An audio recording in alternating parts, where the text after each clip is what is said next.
बच्चों, let's read the question. So here we are having two statements, statement number one and statement number two. So चलिए जानते हैं कि statement one क्या कहता है. So statement one says here, when dough is kept for some time, it shows puffed up appearance. Whereas statement two क्या कहता है, due to microbial activity, oxygen is produced and accumulates in the dough. Here we are having four options. A, both statements are true. B, both statements are incorrect.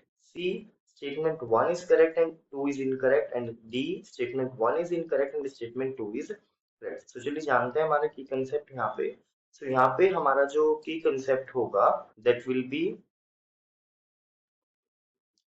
uses of microbes. अब we know that कि जो हमारे microbes या फिर जो microorganisms होते हैं they are used in day to day life. For example, अगर मैं basic example की बात करूँ so curd formation में हमारे जो microorganisms होते हैं use होते हैं. कौन से microorganism use होंगे यहाँ पे? I can say हमारे जो लैब बैक्टीरिया होते हैं that is lactic acid bacteria वो यूज होंगे.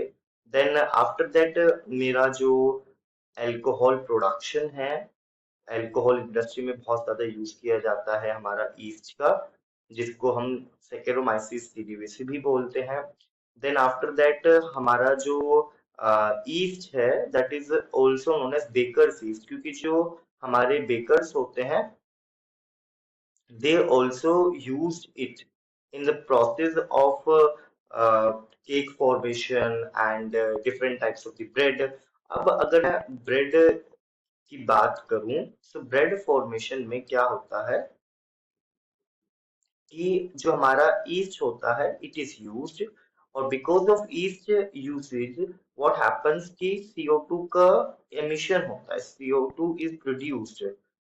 वहां पे जो ईस्ट हम यूज कर रहे हैं वो CO2 को प्रोड्यूस कराती है, and because of this CO2 production what happens कि पफ्ड अपीयरेंस हमारा वहां पे विजिबल होता है. So we can see that there is a puffed, यानी कि फ्लफी हो जाता है हमारा जो हमारा डो होता है या फिर आटा जो होता है. सो यहाँ पे I can write appearance and puffed appearance. Example यहाँ पे मैं अगर आपको और भी दूं, फॉर एग्जांपल जो भटूरों का आटा होता है